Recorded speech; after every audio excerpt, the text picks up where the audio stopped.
Me da mucho gusto saludarlos. Espero que Dios me les bendiga a todos y cada uno, a sus familias, y que este domingo, 11 de abril del 2021, nos gocemos adorando al Señor como familia, ya que las circunstancias no nos permiten hacerlo unidos en el templo. Esta ocasión vamos a meditar en el texto del Evangelio de San Juan, capítulo 20, los versículos del 19 al 31. En los estudios del domingo anterior y posteriores a la Semana Santa, hemos hablado ya de las apariciones de Jesús resucitado.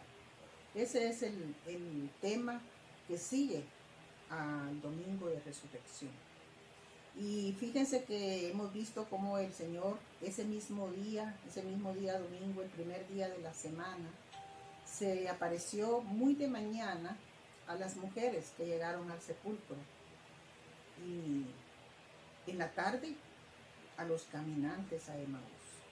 Tanto los evangelios y Lucas, que relata esto de los caminantes a Emaús, ponen énfasis en que es ese mismo día, domingo de resurrección. Y en esta ocasión, en San Juan 20, del 19 al 31, estamos viendo una aparición de Jesús resucitado, ese mismo día domingo, por la noche. Así dice nuestro texto, ¿verdad? En el versículo 19. Y sin embargo, este texto contiene prácticamente dos relatos en uno, ya que se apareció primeramente ese mismo domingo a los discípulos, pero no se encontraba Tomás entre ellos. Y 8 días después, siempre por la noche, se aparece a los discípulos reunidos y entonces sí está Tomás. De tal manera que el texto es un texto muy precioso que nos enseña un gran mensaje, nos da un gran mensaje, porque el aparecimiento de Jesús a los discípulos, a sus seguidores, Jesús ya resucitado, como hemos dicho, era algo bueno para ellos, porque los estaba sacando de la incertidumbre, aquella incertidumbre que ellos sentían cuando su maestro, su líder, su guía, el Señor Jesús, fue crucificado, murió y fue sepultado. Entonces, al aparecerse en cada aparición, que fueron las que registra la Biblia, son unas 10 u 11 apariciones, cada aparición les inyectaba ánimo, les sacaba de su situación en la que se encontraban.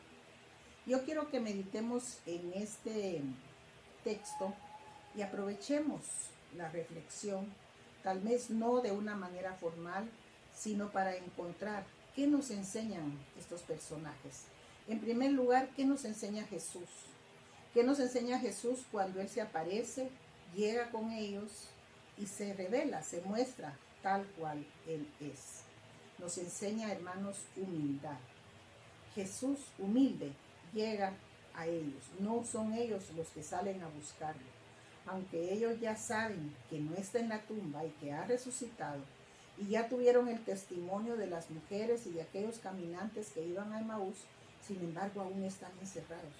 El texto dice claramente que ese día, la noche de aquel mismo día, el primer día de la semana, estando las puertas cerradas en un lugar donde los discípulos estaban reunidos por miedo de los judíos. Es decir, en ese estado en el que se encuentra el grupo de discípulos, nosotros podemos de ahí sacar conclusiones. Por ejemplo, ¿cómo estarían el resto de seguidores? Si este grupito de los más cercanos, de los apóstoles directamente, se encuentran encerrados por miedo de los judíos. Y es que verdaderamente ellos temían, y con justa razón, que aquella búsqueda de Jesús para crucificarlo, para matarlo, ahora que ya lo habían conseguido, podía extenderse a ellos. Jesús nos enseña, les decía yo, humildad, pero también nos enseña ese gran amor que tiene por nosotros, por sus discípulos y por cada uno de nosotros. Porque una de las cosas importantes que encontramos en la Biblia, mis hermanos, desde el Génesis, es que Dios es el que nos busca. Recordémonos que allá cuando Adán y Eva se escondieron por temor del Señor, Él los llamó, Él los buscó. Y siempre Dios se manifiesta buscando a sus hijos. Así que Jesús nos enseña ese gran amor, busca a los discípulos, se muestra a ellos y entonces les da nuevos ánimos. Les ayuda para que ellos no pierdan la fe y la esperanza. Y lo mismo hace con nosotros, mis hermanos, cuando el Señor se manifiesta a nosotros. Cuando nosotros podemos darnos cuenta que el Dios, el Jesús al que adoramos, está vivo. Entonces nosotros descubrimos que Él es un Dios poderoso que venció la muerte y que sin embargo se presenta humilde ante nosotros, nos busca.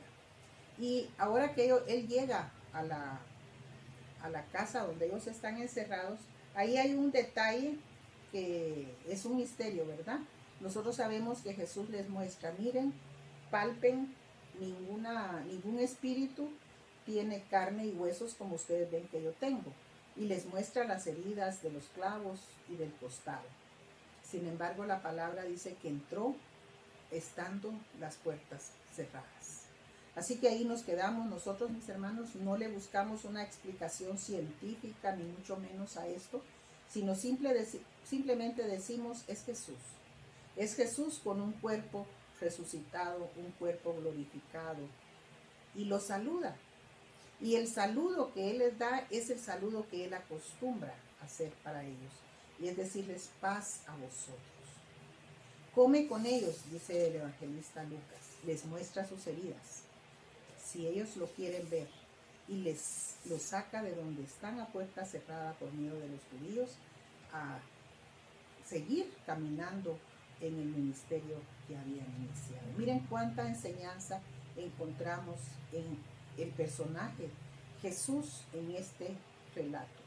Luego miremos qué nos enseñan los discípulos. ¿Qué podemos aprender de estos discípulos encerrados, miedosos, temerosos? Podemos aprender de ellos humanidad, mis hermanos. Porque es de humanos sentir temor. Es de humanos ser débiles. Es de humanos ser apocados, digamos, ¿verdad? No tener aquel espíritu de salir a pelear así y por así. Ellos tienen temor, no saben qué rumbo tomar, están encerrados y aún no asimilan, no digieren esa gran noticia, resucitó. Para que ellos entiendan qué es la resurrección, tiene que pasar un proceso. Y ese proceso se da en la medida que Jesús se aparece a ellos. A las mujeres allá en el sepulcro, pues Él le habló a María Magdalena. A los caminantes a Emaús les habló y comió con ellos. A estos discípulos los saluda con su frase, paz a vosotros, que es una frase muy personal de Jesús y muy cercana a ellos. Ahora ellos también reciben el Espíritu porque Jesús les imparte el Espíritu Santo. Recibid el Espíritu Santo y luego viene el envío. Miren toda la enseñanza que hay a partir de lo que sucede con los discípulos.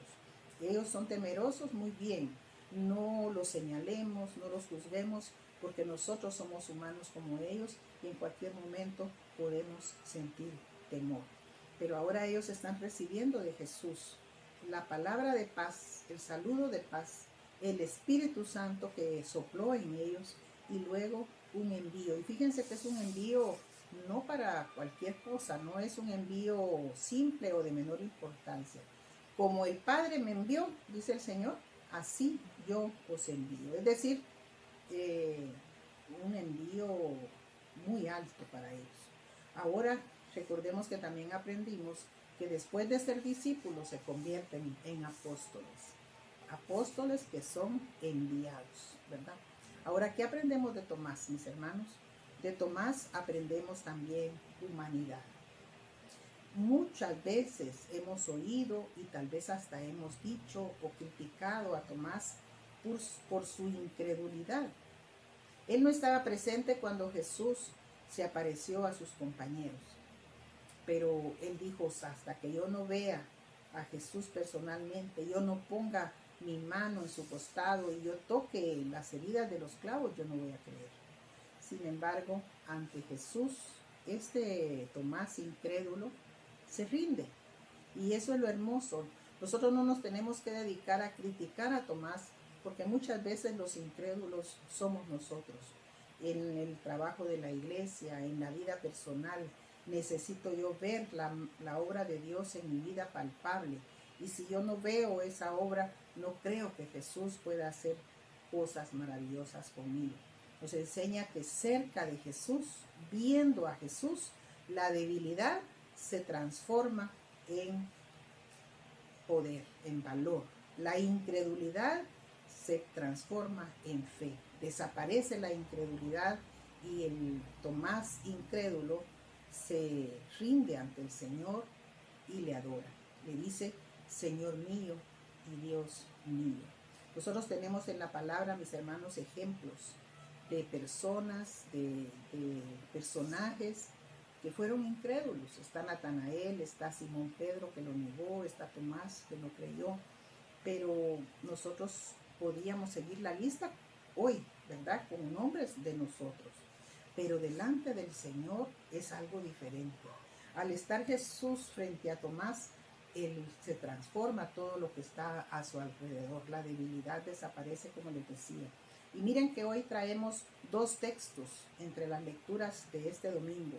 Está el Salmo 133 que dice que agradable, qué bueno, qué maravilloso es habitar los hermanos juntos en armonía. Es como el buen óleo sobre la cabeza, el cual desciende sobre la barba de Aarón. Y el salmista lo que está expresando es la experiencia del cristiano, del Hijo de Dios ante él, ¿verdad? Es la bendición de Dios. Y en Hechos 4 también la otra lectura que hicimos ¿qué hace la presencia de Dios entre nosotros? ¿Qué hizo el Espíritu con esta gente? Les quitó el egoísmo, les quitó el temor y descubrieron que estar en presencia de Dios es bueno y agradable, como dice el salmista, y también quita el egoísmo, quita la envidia y nos hace ser una comunidad perfecta, una iglesia perfecta, la iglesia que Él quiere. Damos gracias a Dios porque Jesús no desapareció.